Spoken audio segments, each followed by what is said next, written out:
Sextou, já é sexta-feira, é noite de ficar na frente da televisão. Boa noite, Mariana. Boa noite para você que nos acompanha. É noite também de ouvir boa música com a Ana Clara, uma convidada muito especial que você vai conhecer assim como eu não conhecia a Ana Clara. Uma graça. Uma graça. Eu tô meio defasada em termos musicais, mas uma menina jovem com uma voz linda.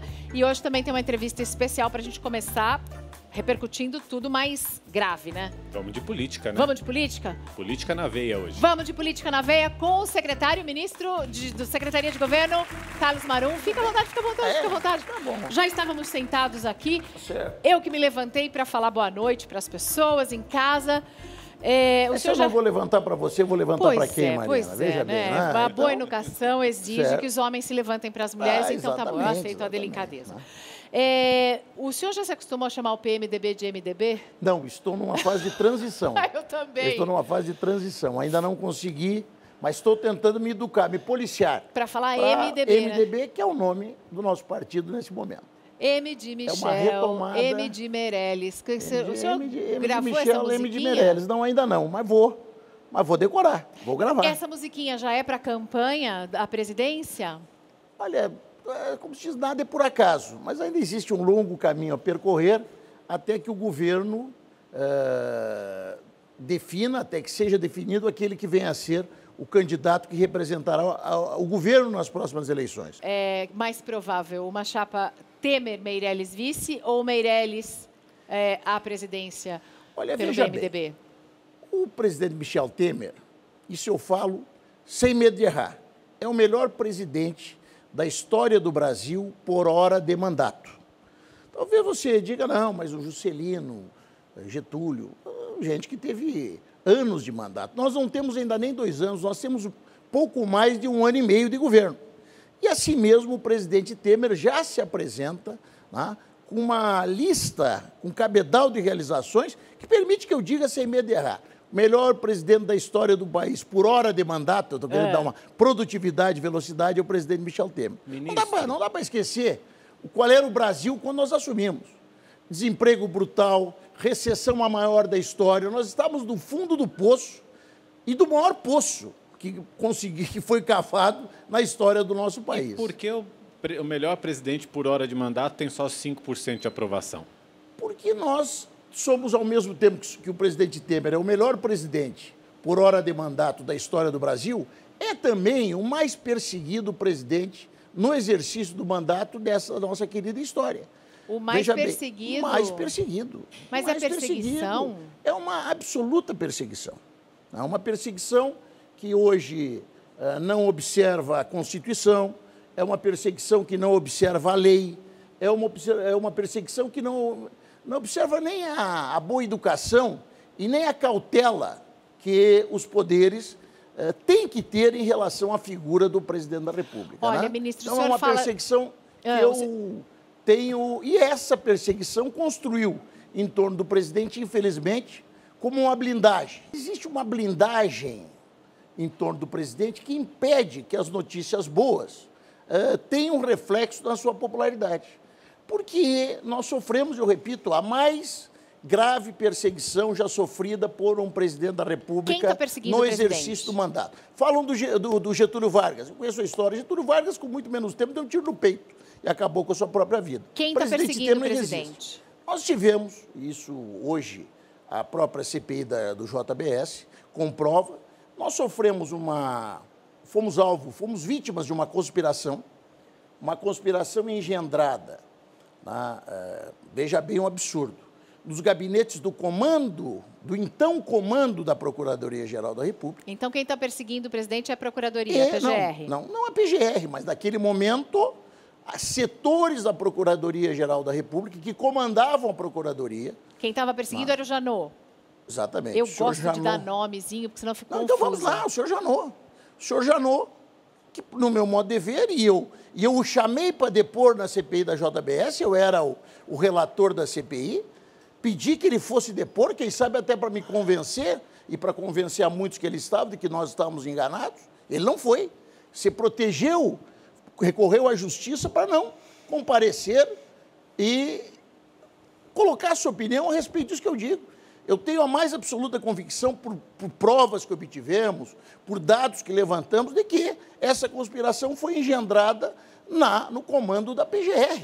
Foi essa conspiração que levou mandou agora... o Joesley gravar o presidente, que mandou o seu Joesley gravar o presidente de uma forma ilegal, que mesmo não tendo nada de realmente comprometedor naquele áudio, vazou para a imprensa na época que o tal áudio gravado possuía coisas absolutamente comprometedoras, tentou levar o presidente da República no outro dia a uma renúncia. Essa conspiração aconteceu. E os derrotados, apoiada por setores da nossa imprensa, certo? Isso é óbvio, E, mesmo tendo sido derrotada, mesmo o presidente tendo resistido a isso, essa conspiração não cessa. Ela continua, ela continua e se repete. Por que a imprensa teria interesse em derrubar o presidente Michel Temer? Olha, eu tenho muitas coisas, eu tenho um porquê. Por que quando o Pallotti disse para o juiz Moro que teria muitas coisas a dizer, inclusive em relação a grupos de comunicação, por que não aceitaram mais a delação do Pallotti, a delação premiada do Pallotti? São coisas que... Por que não pegaram o Marcelo Miller, procurador, e botaram na cadeia até ele delatar, como fizeram com tanta gente, que ficou preso 5, 6 meses, 1 ano, até delatar? O Marcelo Miller não conheceu cadeia. O senhor acha que tem a ver com a lei de comunicação no Brasil? O senhor acha que tem a ver com o BNDES? O senhor acha que tem a ver com alguma... Eu penso outras coisas. Eu penso que o corporativismo que sequestrou o Brasil é um país sequestrado pelo corporativismo. Para esse corporativismo, um presidente reformista, como é o presidente Temer, ele não é interessante. Ele não é interessante. E isso, para mim, foi o início desse processo que levou, depois a questão da sucessão na Procuradoria-Geral da República, que levou ao engendramento dessa conspiração. E eu digo por quê? Porque, repito, chamei na CPI da JBS o procurador Pelela para que ele viesse depor a respeito do assunto, não veio. Chamei o procurador Janot, não vieram, então, como quem cala consente, eu faço essas afirmações. Agora, ministro, e espero uma resposta em relação a elas. Desde setembro, quem está à frente da Procuradoria é a procuradora Raquel Dodge, nós já estamos aí em meados de abril, e indicada pelo presidente Temer, inclusive não foi a primeira da lista tríplice. E as acusações continua vindo acusação. 2 amigos do presidente, 2 aliados muito próximos, o advogado José Yunes e o coronel Lima, viraram réus agora no processo. Ou seja, a procuradora-geral também persegue o presidente? Você veja bem, a partir de um certo momento, se optou pela absoluta desconsideração da Constituição. Começa naquela questão do rompimento do sigilo bancário. O sigilo bancário é um direito individual do cidadão brasileiro. Você tem direito a ter o sigilo bancário. Eu não preciso saber onde é que você comprou teu sapato, qual é o restaurante que você... Não, isso aí é uma coisa que tu deve prestar contas disso à Receita Federal. O Facebook já sabe tudo isso de mas tudo bem, mas certo? Então é um direito do cidadão brasileiro o seu sigilo bancário. Isso é cláusula pétrea da Constituição. É cláusula pétrea. O que são as cláusulas pétreas da Constituição? São as mais importantes. Aí, no momento que está se investigando um assunto de 2017, e aí eu quero depois entrar nesse assunto, um assunto de 2017, se rompe o sigilo bancário do presidente desde 2013. Para quê? Para fazer fofoca? Então, isso aí já é um vilipêndio à Constituição.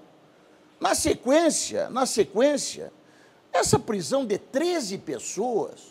na véspera de um feriado, para ouvir depoimento. Eu acho que nem desde o Congresso de Ibiúna, em 68, não se prendia tanta gente para ouvir depoimento. O que nós vamos fazer? Muita gente aplaude. Mas isso também, teve gente que aplaudiu Hitler, teve gente que aplaudiu Mussolini. O simples aplauso não quer dizer que os caminhos estão certos. Agora, você prender 13 pessoas, certo? Para ouvir depoimento, simplesmente porque algumas eram amigas do presidente Temer. Será que é por esse caminho que nós vamos querer construir um Brasil onde exista a segurança jurídica, onde exista o respeito à lei? Não.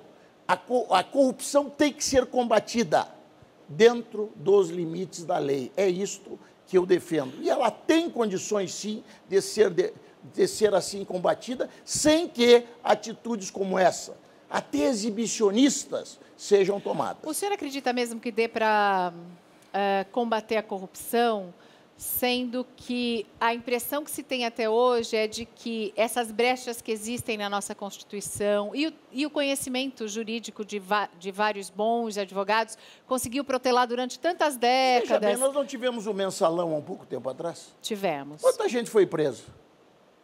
O Zé Dirceu, quem diria? O Zé Dirceu, foi preso. O senhor mencionou uma cláusula pétrea da Constituição. Existe sim possibilidade do combate. Nós podemos até aperfeiçoar a lei.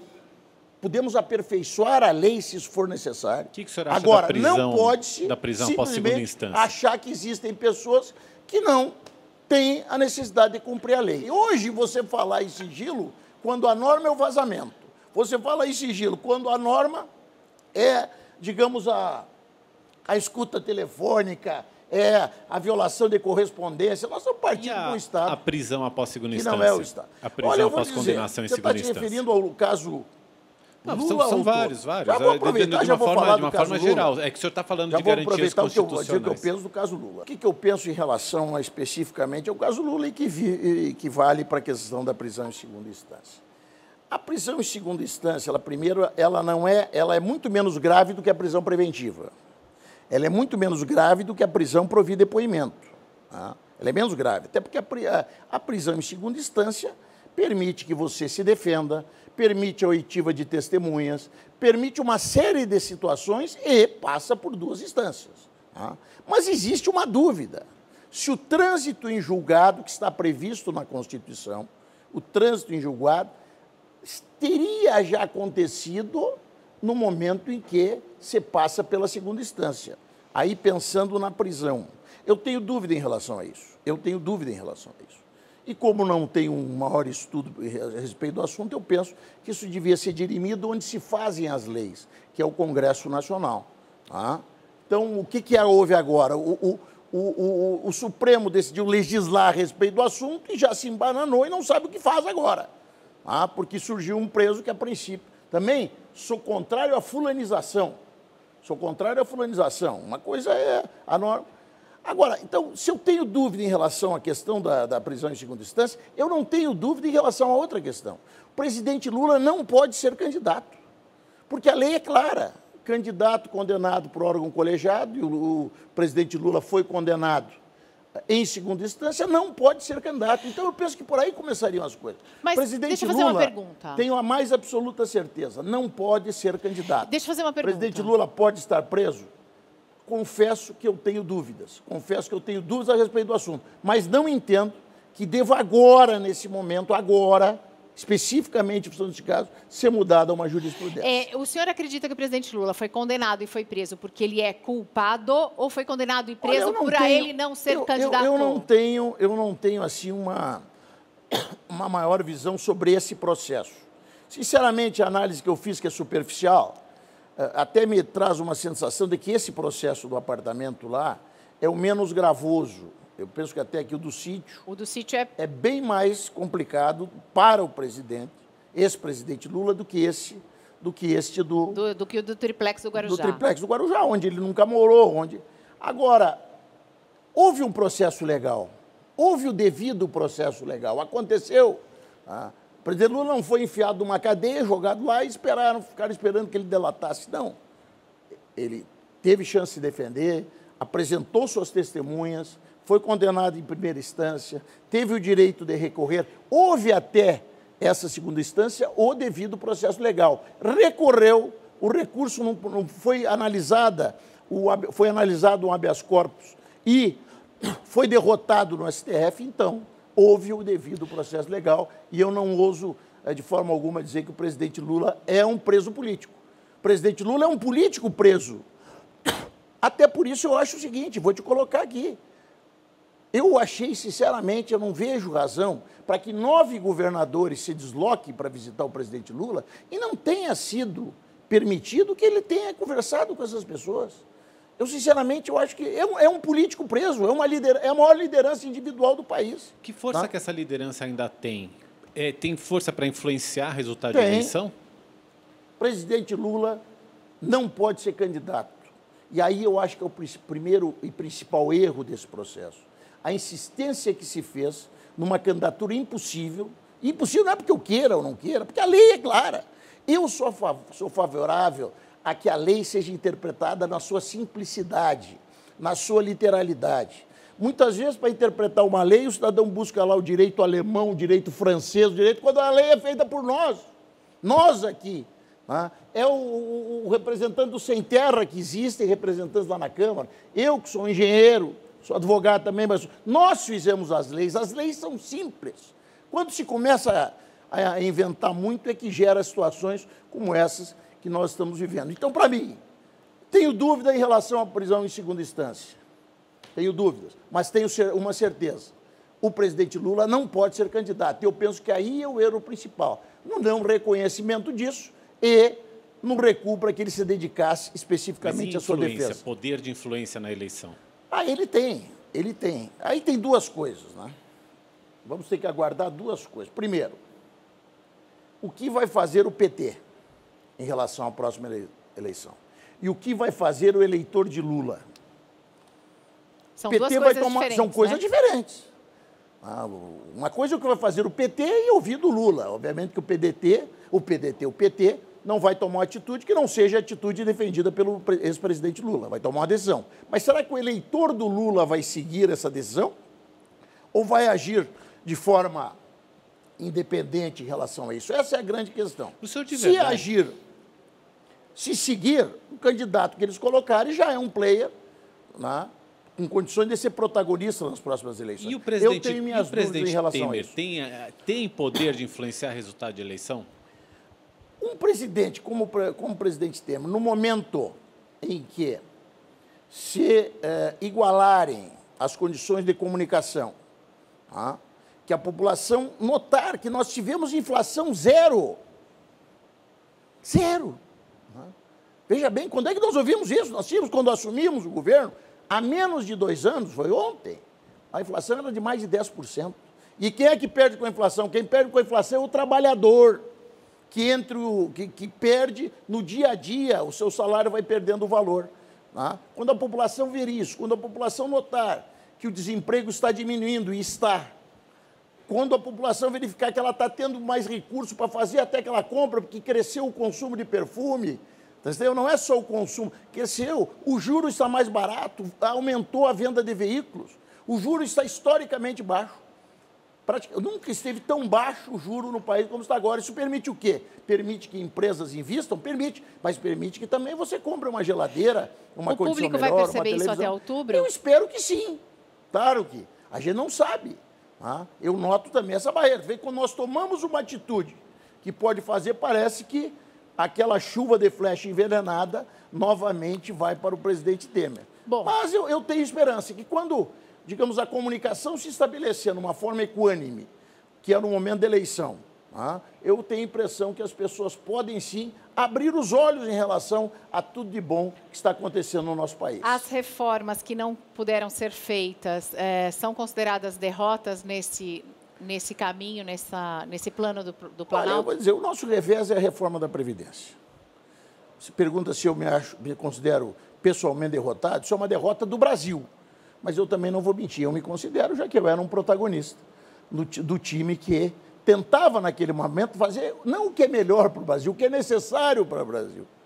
Mariana, o déficit da Previdência no ano passado foi de 268 bilhões de reais. O déficit, não é o custo da Previdência, estou falando do déficit da Previdência. Para esse ano, nós estamos prevendo um aumento de 50 a 60 bilhões nesse déficit. Nós vamos gastar quase R$1 bilhão por dia, R$1 bilhão por dia, para cobrir o déficit da Previdência.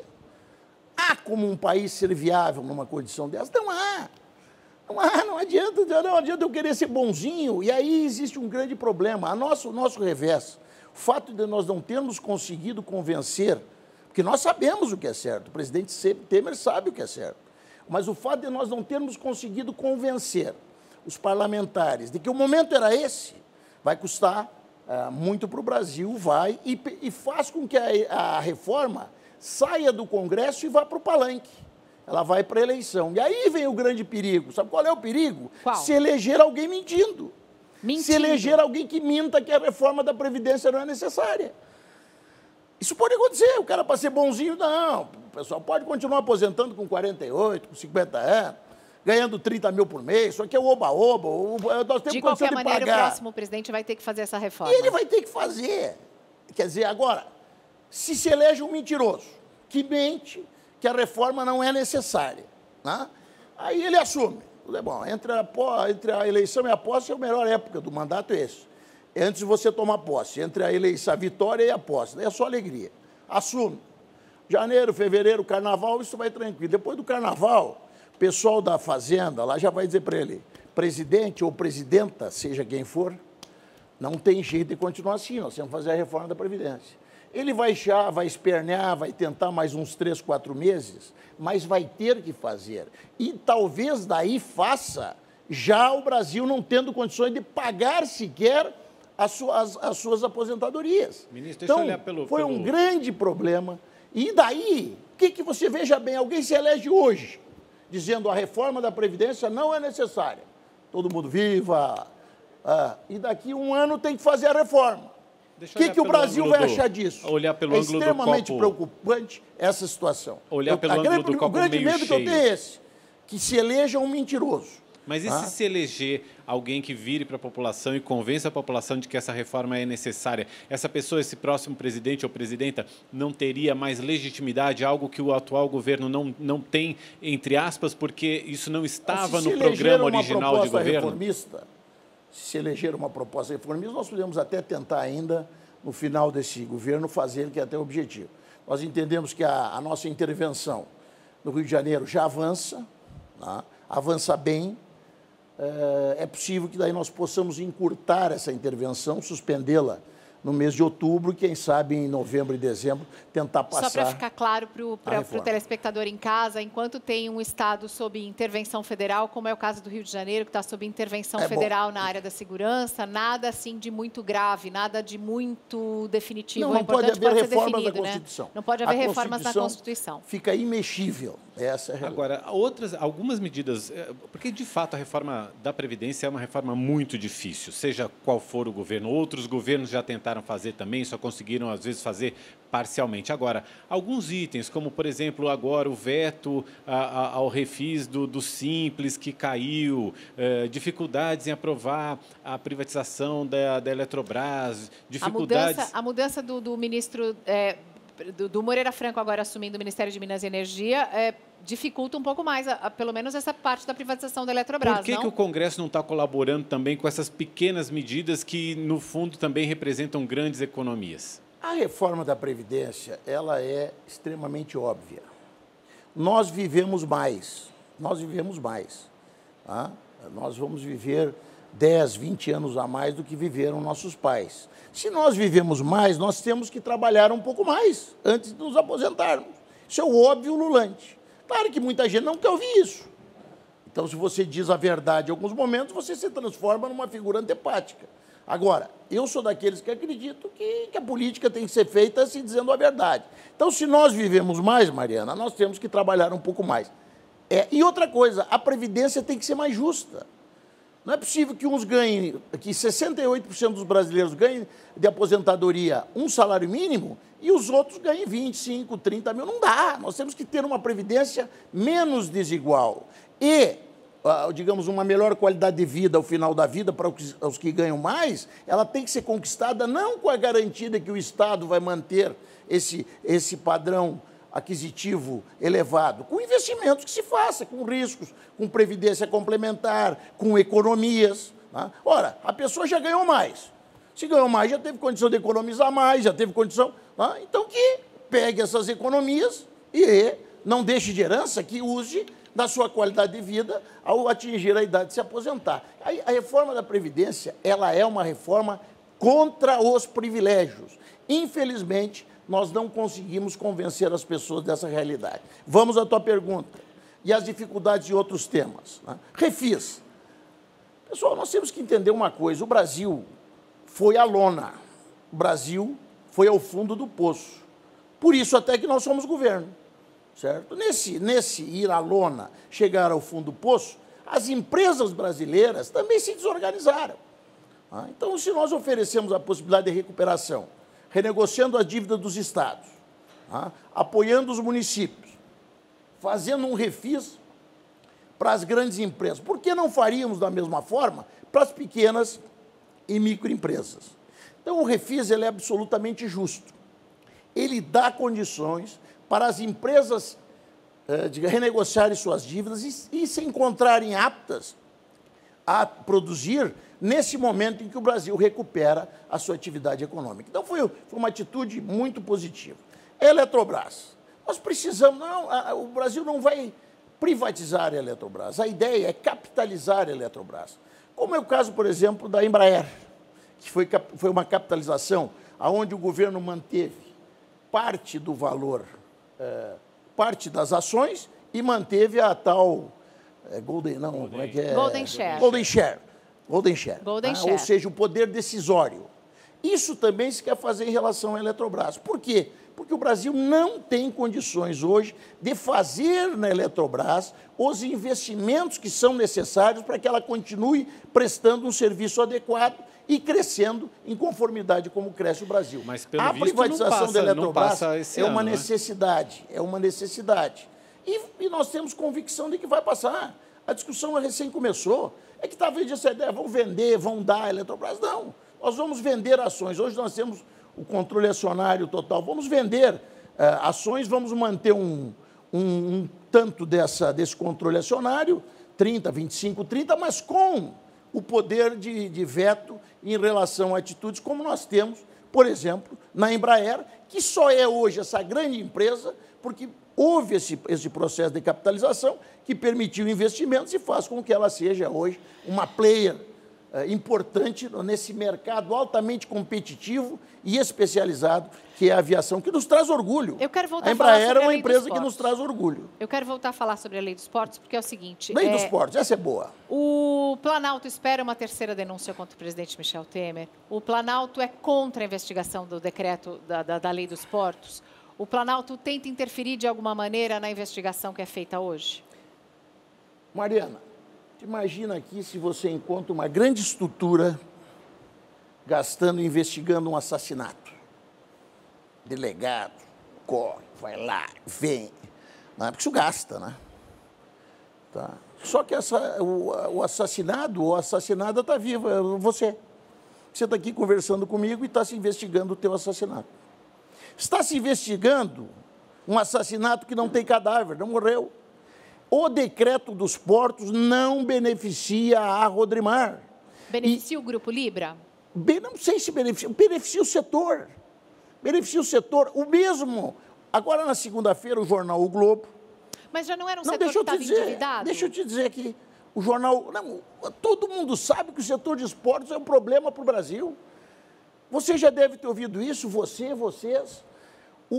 Os portos são um gargalo na economia brasileira.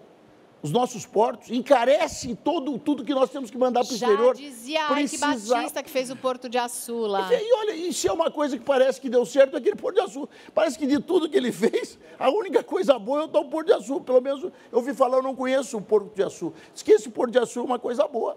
Os portos brasileiros são obsoletos, são precários, são do tempo do Império. Os portos brasileiros precisam se modernizar. Isso foi definido no marco regulamentar. Então, por que não investigar? Mas veja bem, mas se está se investigando que uma empresa que não foi beneficiada teria dado propina para não ser beneficiada. A Rodrimar não foi beneficiada. Isso eu estou dizendo, a Rodrimar não foi beneficiada pelo inquérito dos portos. Aquele parecer do TCU... O jornal O Globo, volta ao parecer do TCU. Não esquece de me perguntar. O jornal O Globo colocou na sua edição de segunda-feira de Economia o quê? Que existem 25 bilhões de investimentos represados enquanto se investiga essa questão do inquérito dos portos. 25 bilhões, será que o Brasil pode se dar o luxo de deixar para amanhã, para depois de amanhã, 25 bilhões, isso quem falou foi o Globo.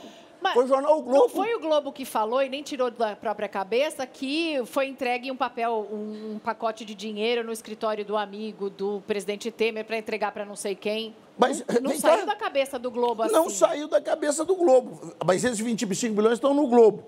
Que sejam investigadas as coisas em conformidade com o que realmente aconteceram. Se houve esse pacote de dinheiro, se investigue esse pacote de dinheiro. Como aquela mala que acharam que ia chegar perto do presidente Temer e não chegou e daí virou aquela confusão. Rodrigo Rocha Loures. Mas se ele era assessor do presidente, por que as pessoas não iam imaginar que chegaria lá? Se um assessor teu comete um delito, você deve ser punida? Pelo menos vão olhar para mim e falar, dize-me com quem andas, te direi quem é. Mas não mais do que isso. Você não pode querer derrubar você, eu te tiro do programa, te deixo 2 anos aguardando para ver, não.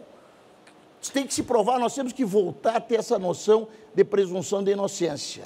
Ou seja, se eu te acuso, eu tenho que provar que você é culpada. Vamos voltar no parecer do TCU que diz então, veja bem, teria não uma existe, brecha no decreto dos portos para beneficiar a Rodrimar. Não é que tem tu viu o que disse o TCU? Que futuramente poderá acontecer da possibilidade de você fazer não sei o que pode. Então a empresa vai pagar propina por uma coisa. Mas peraí.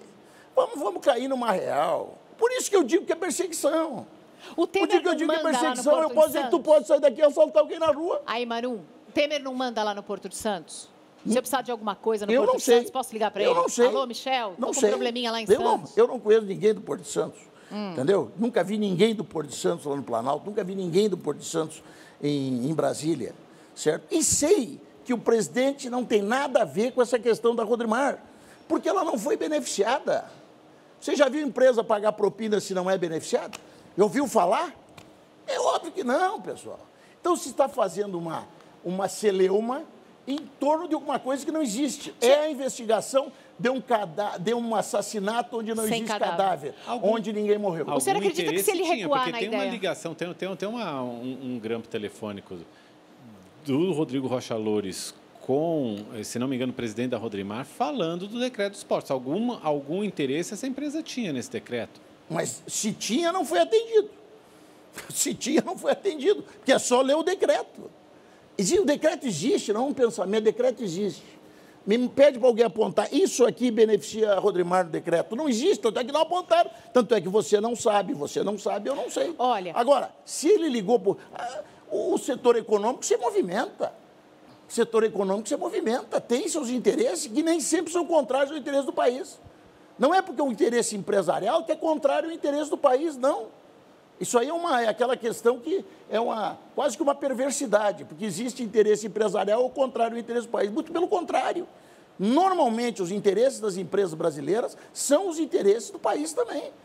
Então, não quer dizer que não tenha falado sobre o decreto, mas não é isso que está se discutindo. Está se discutindo uma acusação indevida, certo, ao presidente da República ter recebido propina num decreto que não existe, que nada beneficia a empresa acusada. O senhor criticou então, isso é perda de dinheiro público. O senhor criticou muito o ministro Barroso quando ele autorizou a quebra do sigilo do presidente Michel Temer em anos anteriores ao início desse processo. O que é o mínimo que se espera de um ministro do Supremo Tribunal Federal? O senhor ainda está pensando em sair do ministério para poder pedir o impeachment do ministro Barroso? Ontem não. Essa semana? Essa semana eu conversei com o presidente a respeito desse assunto. Fui lá falar com ele da minha intenção de me licenciar para que não parecesse que é uma ação do governo, que não é uma ação do governo. É uma ação minha. Porque eu como legislador, eu me sinto indignado em fazer leis, elaborar leis e juízes não se sentirem obrigados a cumprir leis. Cada um acha que lê o que está na sua cabeça. Então, o que adianta nós ficarmos lá com o Poder Legislativo fazendo lei se não existe obrigatoriedade do cumprimento? Né? Então, eu realmente... falei, o presidente entende que não há como pensar, porque eu me licencio 2, 3 dias e vou lá e faço, que o pedido não é do governo. Seria realmente também é assassinato sem cadáver, digamos, é como é. Né? E ele também, o presidente, entende que nós temos um momento que nós temos que tentar uma pacificação, até para que nós possamos continuar fazendo o que nós estamos fazendo. Porque muitas vezes a gente pensa numa coisa, mas não pensa na pessoa que está lá na fila, precisando de emprego. Olha o atraso que foi para o país essa denúncia absurda, essa tentativa de derrubar o presidente em maio do ano passado, que daqui a uns dias vai fazer um ano. Olha o atraso que isso foi para o país. O atraso, quanta gente ainda está desempregada em função daquilo.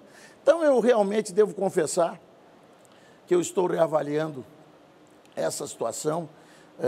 Entendo, gostaria que essa obrigação de cumprir a lei, ela é minha, ela é tua, ela é de vocês, tem que ser também de quem julga. Não pode cada julgador, e no judiciário nós temos... Olha, muita gente acha que eu tenho um péssimo relacionamento com o judiciário. Não, sou amigo de vários juízes, participo de grupos de discussão com o Ministério Público.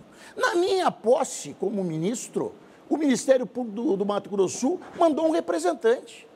Muita gente acha que... Não, eu vejo, o judiciário é formado por milhares e por um grande percentual de pessoas que entendem que existe lei e que lei deve ser cumprida. Agora, tem gente que não, que entende que lei não tem, o que vale é o que está na sua cabeça. E daí, isso não pode continuar. O caminho do Brasil, Mariana, é o respeito à lei, por todos, por aqueles que têm que cumpri-la e por aqueles que têm que fazê-la ser cumprida. O caminho do Brasil também pode ser um caminho de combate à corrupção e de fim da impunidade? E esse está sendo. A vida é outra hoje no Brasil. A Lava Jato já cumpriu um grande papel, está cumprindo um grande papel. Quem não notar isso tem que sair da política, senão vai sair preso. A verdade é essa. Eu não estou aqui criticando o que aconteceu. O Brasil precisava mesmo de uma sacudida. Eu acho que é positivo essa mudança que houve. É uma mudança de espírito. Houveram mudanças na legislação. Nós temos hoje condição de ter uma democracia, uma democracia mais justa. Então, eu vejo a ação da Lava Jato como altamente positiva para o país. Agora, critico algum exibicionismo que existe nela. Critico algum exibicionismo que ali existe. Gente que se acha messianicamente com mais moral do que os outros. Não. Concurso de cruzinha não mede moral de ninguém. É de cruzinha o concurso? Não sei se é de cruzinha ou de o que é. E que seja dissertativo. Entendeu? Por isso tem que se cumprir a lei. A lei está ali para ser cumprida. A Lava Jato, ela cumpriu um papel, a política brasileira é outra, mas não pode se transformar numa coisa messiânica. O presidente Temer é um homem, tem 50 anos de exercício da profissão, um professor bem-sucedido, advogado brilhante. Você já ouviu falar do Temer ter uma conta no exterior? Você já ouviu falar do Temer ter alguma coisa que possa representar algum tipo de formação de patrimônio fora das suas condições, do que recebeu? O presidente Temer é um homem extremamente honesto. Essa é a realidade. O que está se procurando é pelo em ovo, é chifre e cabeça de cavalo. Esta é a realidade. Com que intenção? Você acha que em 50 anos de vida pública, de vida do presidente Temer, professor, conceituado, você pensa que se houvesse esse tipo de vilania, que pessoas tentam a ele impingir, isso não teria aparecido, não teria se revelado? É claro que não. É um homem honrado que está sendo vítima de uma extrema perseguição. Façam o que tem que fazer dentro da lei, é só isso que nós queremos. Nós queremos respeito à Constituição. Todo mundo tem... E outra coisa, e tem gente que pensa que não pode ser investigado, porque quando a gente chama para depor, aí a casa cai. Quando a gente chama para depor, aí corre aqui, corre ali, vai ali, e daí quem era inimigo já vira amigo, vira aquela confusão. Eu gostaria de ter perguntado, alguém acredita que os 15 milhões de reais que o Marcelo Miller colocou num contrato que nós achamos dentro do computador dele, no tempo da CPI da JBS, era só para ele? Você acha que alguém ia pagar 15 milhões para o advogado para conduzir uma delação, se delação é tu chegar lá e falar? O que é uma delação? Se a delação é feita com honestidade, você chega lá e fala. Você precisa pagar 15 milhões para um advogado para ter bom resultado de uma delação. Qual é o bom resultado da delação? É tu fazer o que aconteceu. Livre, leve e solto, jatinho para os Estados Unidos. Como estão livre, leve e solto hoje. Será que esses 15 milhões eram só para o Marcelo Miller? Era uma coisa que eu queria perguntar. Ele podia me dizer, acho que era, tá bom. Mas não quis me responder. Eu também queria ter ouvido a resposta do Palocci, por exemplo, que o Moro também não quis ouvir o restante do que o Palocci queria dizer. Tem muita coisa que não se quer ouvir. Essa é uma falha da Lava Jato. A Lava Jato, ela só olhou para lá. Para cá, não. Podia. Você acha que se existe uma corrupção endêmica no país de tanta forma, ela só passou pelo empresariado legislativo executivo? Será o senhor acha que ela passou pelo judiciário? Eu tenho minha suspeita em relação a isso. Infelizmente, a Lava Jato não investigou isso. Mas é possível. Não passou pela imprensa? Setores da imprensa? Como é que isso aí pode acontecer de uma forma e ninguém ficar sabendo? E daí? Então, podia ter sido mais completa a Lava Jato. Eu acho que a grande falha da Lava Jato é não ter sido completa e não ter nunca aceitado dar um talhozinho na própria carne. E daí eu acho que daí sim podia dizer, está se passando o Brasil a limpo. Então, a Lava Jato está passando e passou, e é benéfica, foi positiva, está passando uma parte, mas não está efetivamente indo ao... Por quê? Porque um sistema, uma situação sistêmica de corrupção, ela é sistêmica, e sistema é todo o sistema, não é a metade lá da casca do ovo. Daqui a pouquinho a gente vai ouvir boa música para relaxar, mas Terminou? eu quero saber o que o senhor faz para relaxar, além de usar essa pulseirinha aqui anti-estresse, ó. Essa é anti-estresse, não é? Você conhece? Eu Cadê conheço. a tua? Cadê a tua pulseirinha? Eu usava para surfar, era muito boa. O Kelly Slater usava essa pulseirinha, eu usava para surfar. Sabe e ela como é que foi? Eu vou te verdade. contar essa história. Pulseirinha anti-estresse é uma, né? Porque precisa em Brasília, hein, Mauro? Eu vou dar uma para você. Vou dizer o que eu ganhei dos funcionários do meu escritório político em Campo Grande. Me deram uma indireta, talvez, por eu estar, né? Vai usando. Aí eu não sou de acreditar nessas coisas, né? Mas olhei e daí fui ver uma coisa cara. Isso aqui é R$150, não é uma coisa barata. É 100, R$150. Depois eles se cotizaram para me dar. Eu vou ver se eu uso. Usa o holograma que funciona. Eu vou ver se eu uso. Vou usar uma semana, depois eu paro de usar, acabou. Botei e gostei. E estou com ela até hoje, já vão 3 meses. O problema é que...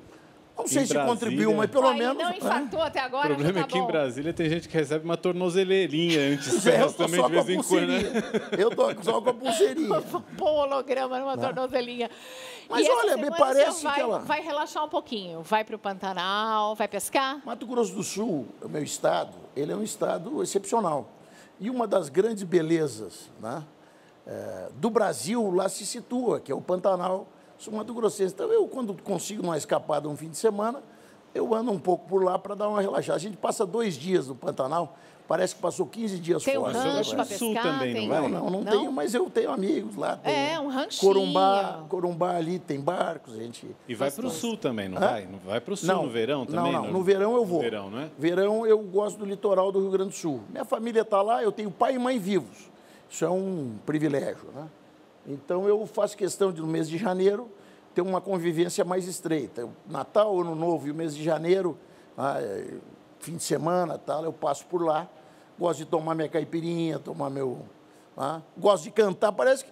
Tem gente que acha que para a gente ser ministro tem que estar de mal com a vida. Não, você é ministro, tem que andar emburrado, é deputado, tem que andar emburrado. Não.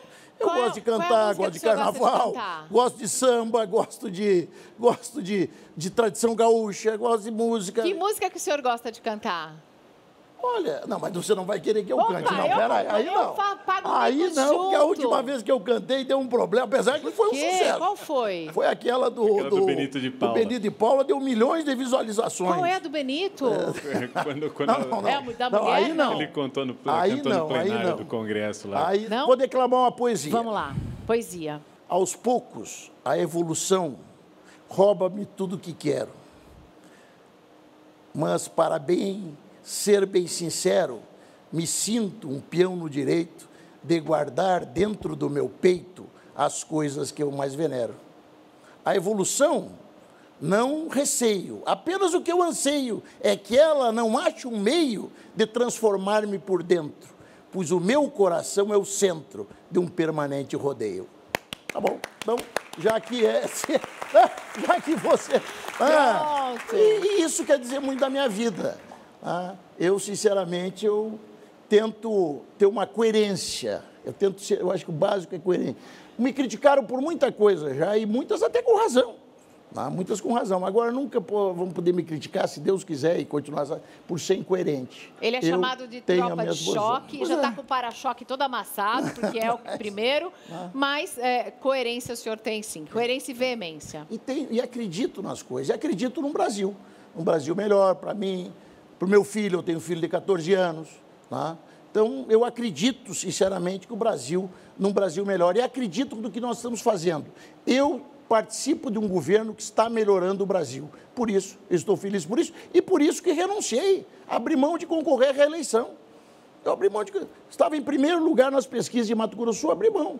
Me perguntaram por que eu não quis disputar a eleição, daí eu para me exibir, não, a eleição estava muito fácil, e eu não gosto de coisa fácil. Mas vai ter eleição? Para mim estaria fácil a eleição. Vai ter eleição? E eu não gosto de coisa fácil, mas abri mão para continuar esse governo. É claro que vai ter eleição. Eu já ouvi falar que alguém falou, que talvez tenha ouvido falar que vão aproveitar esse negócio de intervenção. Não existe essa hipótese. Não? Vai ter eleição e nós vamos passar o governo, para aquele que vier a ser democraticamente eleito em outubro. Eu acho que eu li isso na coluna do Noblar. O senhor não leu, não? Bom, tu já leu, com todo respeito ao Noblar, tu já leu tanta coisa na coluna do Noblar. Não, tá bom, mas veja bem, com todo respeito ao Noblar, que eu até conheço, mas... Inclusive, a hora da renúncia do Temer, tu leu na coluna do Noblar. Não é certo ou estou errado, né? Então, veja bem, tá bom? Sempre divertido. Quando é que você vai voltar a Mato Grosso do Sul? Você disse que já andou pelo Pantanal, que você já foi uma... Eu tenho medo dos jacarés. Aqueles olhinhos brilham no escuro. Fiquei morrendo de medo. Você lembra daquela novela Pantanal? É do teu tempo? Claro, é do meu tempo. Eu trabalhava na TV Inclusive Manchete. na Rede Manchete, exatamente. Pois é, até maravilhosa. Hoje. Aquilo lá é o Pantanal. Quem quiser andar por lugares maravilhosos como aquele, visite o meu Mato Grosso do Sul. Deixa eu fazer um merchan do meu estado. Vamos que é o estado tá bom? que merece. Muito obrigado a vocês todos, tá? Ministro, não sei se tem para vender essa pulseirinha lá na Ultrafarma. Mas agora eu vou dar um recadinho para todo mundo que precisa comprar remédio. De amores, mas comigo não. Sei também que você eu não sei, mas nada. Um dia você vai ouvir de alguém o que ouvi de ti. Então irá pensar como eu sonhei em vão. Não vá, você é quem quer saber. Eu amo, quer saber. Eu amo, quer saber. Eu amo você.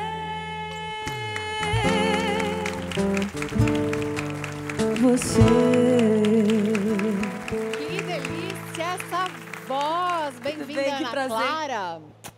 Que legal honra te receber aqui. E Tudo bem? O Pedro e o Juninho.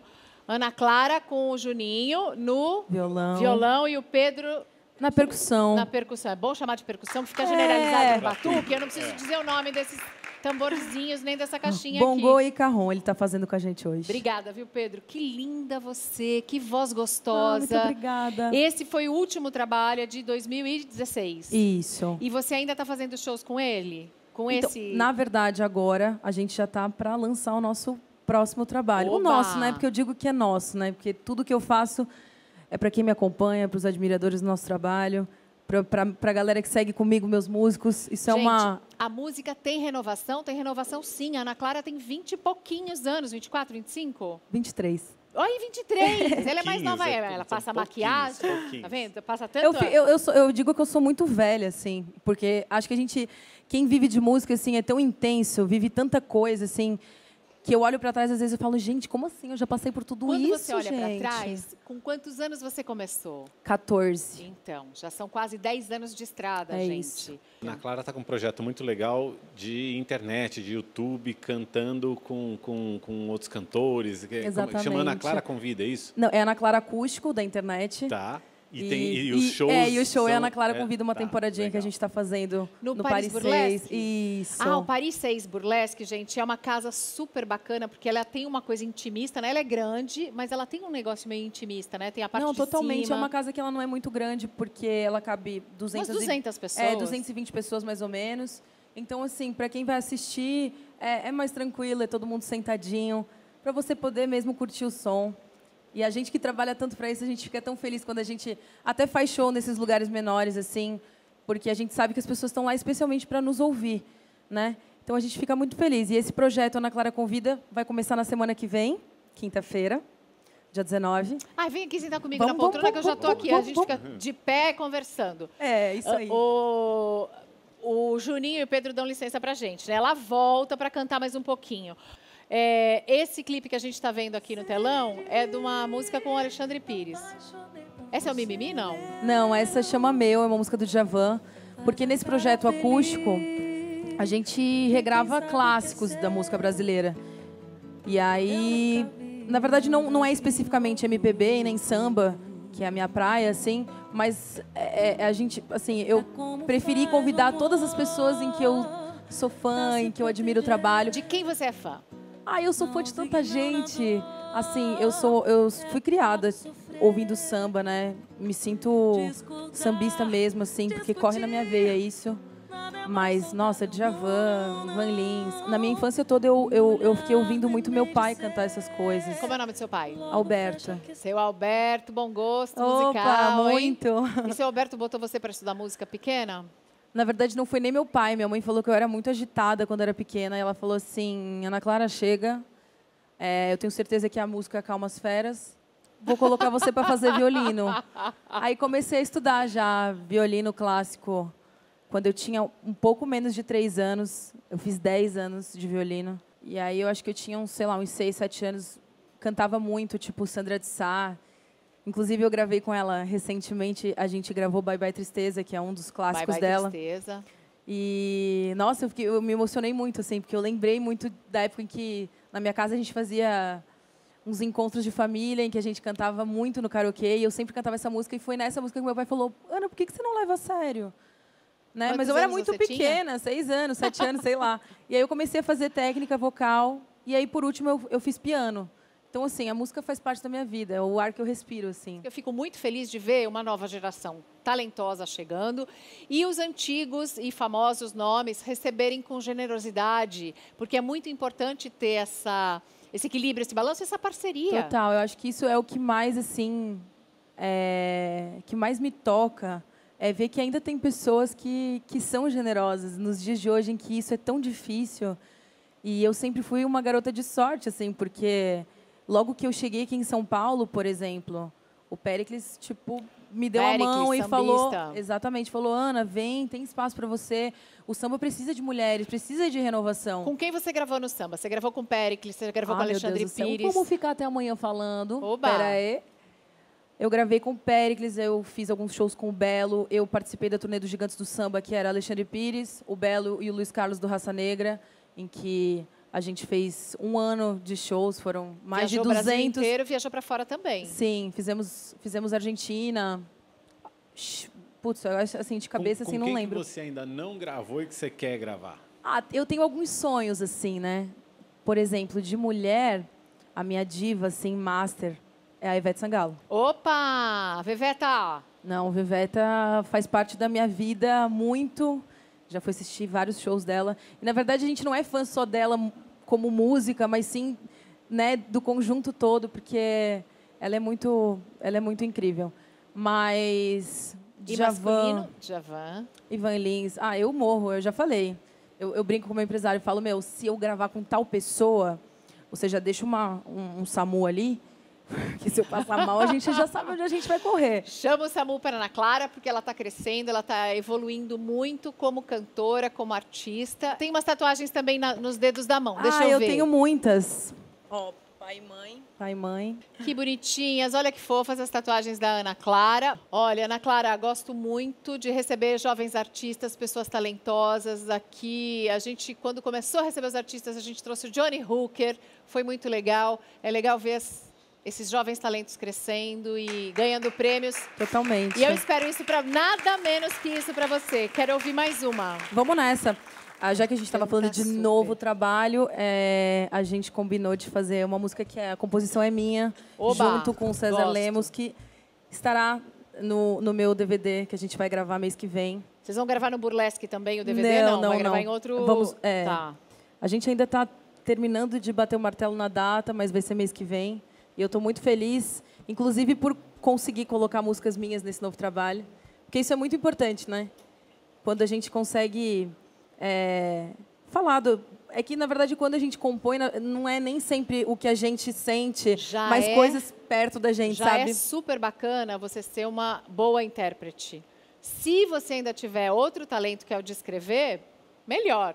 Uma satisfação extra para você. A nossa é ouvir mesmo. Vamos nessa, parabéns, então. Viu? Vamos ouvir, Obrigada. então, Ana Clara. Deixa eu chegar pertinho aqui dos meus meninos. Uma quinta-feira por mês no Paris Burlesque. Ana Clara, com vocês. Qual é o nome da música? Isso Não Vale. Isso Não Vale.